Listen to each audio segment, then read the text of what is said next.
Hai semuanya, kita bertemu lagi di video reaction saya hari ini guys. Oke, apa kabar semuanya? Semoga sehat selalu. Nah, kali ini saya mau tengok video pembahasan tentang ini ya.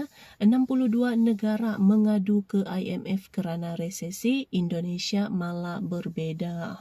Jadi memang kebanyakan negara sekarang itu juga mengalami resesi gitu ya, dengan harga sekarang yang memang melambung tinggi gitu ya, harga barangan pun naik gitu kan. So, jangan lama-lama lagi, mari sama-sama tengok video ini. Let's go.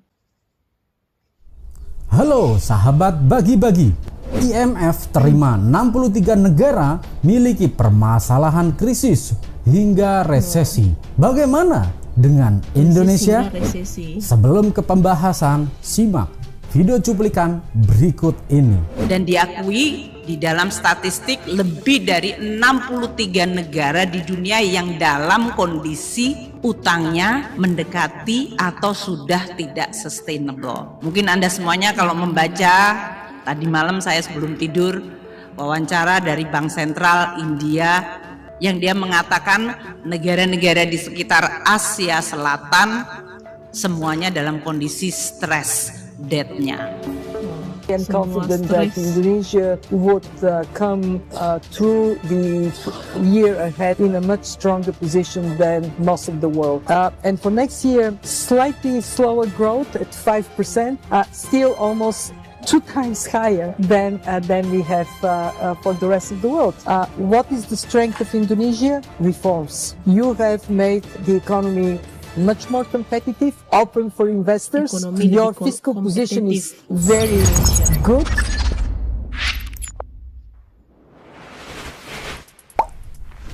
Sahabat bagi-bagi, situasi dunia tahun lalu digambarkan pada level yang brutal.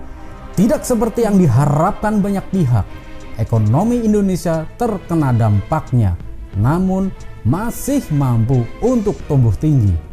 Data menunjukkan hingga kuartal 3 di tahun 2022 ekonomi berhasil tumbuh hingga 5,7%, ditopang oleh tingginya konsumsi rumah tangga dan ekspor akibat lonjakan harga komoditas internasional. Namun tidak hanya harga komoditas, masyarakat sudah mulai pulih kembali.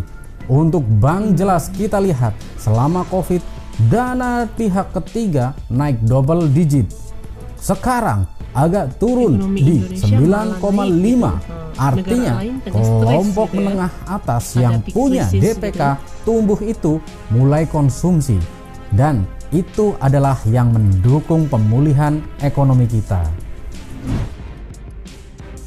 Sahabat bagi-bagi, tidak hanya itu, Menteri Keuangan Sri Mulyani Indrawati mengungkapkan 63 negara telah menghadapi permasalahan utang hingga berpotensi mengalami krisis. Potensi krisis utang yang melilit di negara-negara itu juga telah menjadi pembicaraan dalam pertemuan G20 Presidensi Indonesia di Bali sepanjang tahun lalu.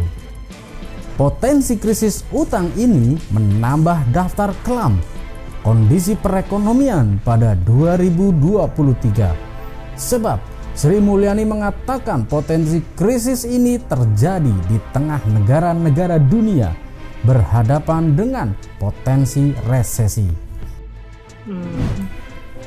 Sahabat bagi-bagi, bagi Indonesia, Sri Mulyani memastikan permasalahan potensi resesi hingga krisis utang akan menjadi acuan untuk memperkuat kewaspadaan sepanjang tahun ini untuk tidak terlena dengan pelebaran defisit fiskal seperti selama pandemi COVID-19. Makanya sejak tahun lalu pemerintah konsisten menekan defisit APBN di bawah 3% hingga tindakan pada akhir 2022 sebesar 2,38%. Pada tahun ini pun target defisit APBN telah ditetapkan sebesar 2,84 dari PDB. Walaupun Indonesia telah menyatakan bahwasanya kita harus berhati-hati dalam menghadapi krisis ini, tetapi tetap saja Jika Indonesia melamun sedikit tanpa gerak sama sekali, kemungkinan Tetap harus yang berwaspada akan terjadi gitu ya. inflasinya akan terus naik dan malah membawa Indonesia ke jurang resesi. Jadi, jika Indonesia terus menjaga inflasinya agar tetap seperti sebelumnya, kemungkinan juga akan berdampak positif bagi Indonesia. Sahabat bagi-bagi, awas, ini sudah tidak main-main lagi dengan yang namanya resesi. Sudah puluhan negara merengek ke IMF ingin dibantu. Syukur Indonesia belum mengalami hal tersebut. Maka kita patut berterima kasih kepada pemerintah sekarang yang dipimpin Presiden Jokowi. Merdekalah Indonesia seutuhnya. Merdeka. Hurra! Oke guys, jadi itulah dia video pembahasannya ini. Jadi sudah banyak gitu ya negara yang mula mengadu ke IMF. Sebanyak 63 negara ini sudah mula inilah gitu ya, sudah mula pusing untuk menghadapi ini krisis hingga resesi yang dihadapi banyak negara yang tengah stres gitu.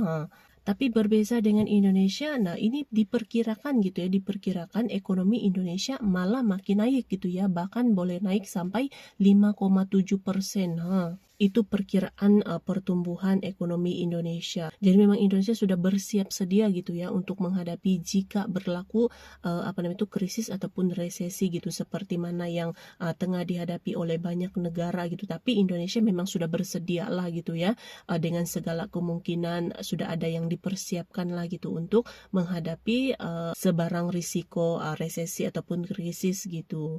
Jadi Indonesia malah berbeza gitu ya, di saat negara-negara lain itu tengah pusing dengan resesi yang melanda dunia gitu. Indonesia malah dapat peluang ini ya untuk meningkatkan lagi dia punya perekonomian ataupun pertumbuhannya ini. So terima kasih banyak sebab kamu sudah menonton video ini. Jangan lupa macam biasa untuk support channel saya dengan subscribe, like video ini, dan jangan lupa untuk komen juga. Oke? Terima kasih banyak dan kita jumpa lagi di video seterusnya. Assalamualaikum.